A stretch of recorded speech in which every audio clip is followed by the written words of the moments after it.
Ano ba ang mga benepisyo o kapakinabangan ng paglalaro ng sungka sa isang bata? Una, Teacher's One! ang sungka ay isang tradisyonal na larong Pilipino. Ito ay pandalawahang laro. Ito rin ay kilala sa ibang bansa sa mga katawagang mankala, kongka o kongkak. Paano nga ba nilalaro ang sungka? Mga kagamitan na kailangan: sungkaan o sungka board, shells o sigay. Kung walang shells, maaaring gumamit ng mga pebbles o beads na 98 pieces. Siyempre, dalawang manlalaro. Ang malaking bilog o imbakan sa magkabilang dulo ay tinatawag na head o ulo. Ang maliliit na butas o uka naman ay tinatawag na house o bahay na naglalaman ng 7 sigay bawat isang bahay. Ang bahaging ito ay ang bahay at ulo ng unang manlalaro. Dito naman ang sa pangalawang manlalaro.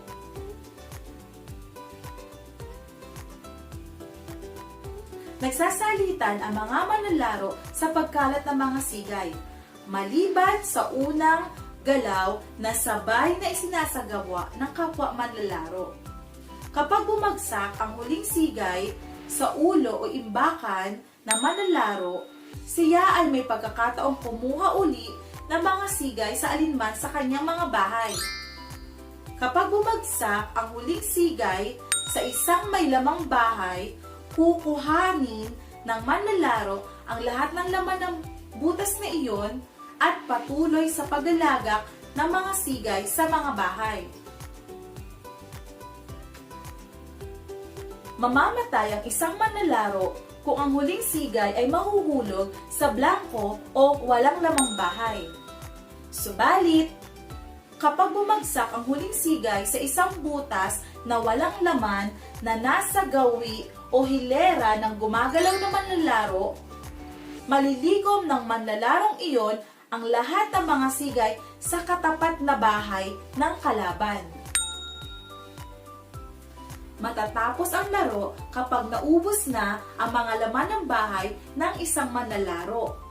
Ang may pinakamaraming naipon na sigay ang siyang panalo sa larong ito.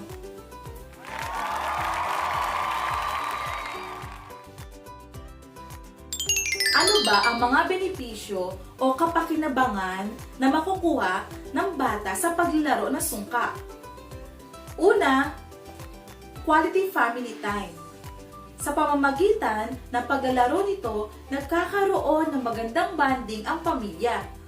Malilinang dito ang kasanaya sa pakikisama at pakikipagkapwa-tao. Nalilinang ang kakayahan ng bata sa pakikipagtalastasan sa kanyang kalaro. Pangalawa, sa paglalaro nito, tumatalas ang memorya ng bata at mas nadidevelop ang mga cognitive skills niya. Halimbawa, sa pagbibilang, sa pag-estratehiya kung paano siya mananalo, so natututo din siya mag-problem solving at higit sa lahat, mag-focus. Pangatlo, habang nadidevelop ang mga naunang nabanggit, kasabay nito ang pag-develop sa kanyang fine motors. Hindi masyadong stressful ito sa bata dahil nag-e-enjoy sila habang naglalaro. Panghuli, ito yung pinakagusto ko sa lahat na matutunan ng anak ko sa murang edad niya pa lang, ang maging sports. Maganda pagkakataon ito sa bata para ipaliwanag sa kanya ang kahalagahan ng sportsmanship. Actually, maraming benepisyo ang paglalaro ng sungka sa isang bata.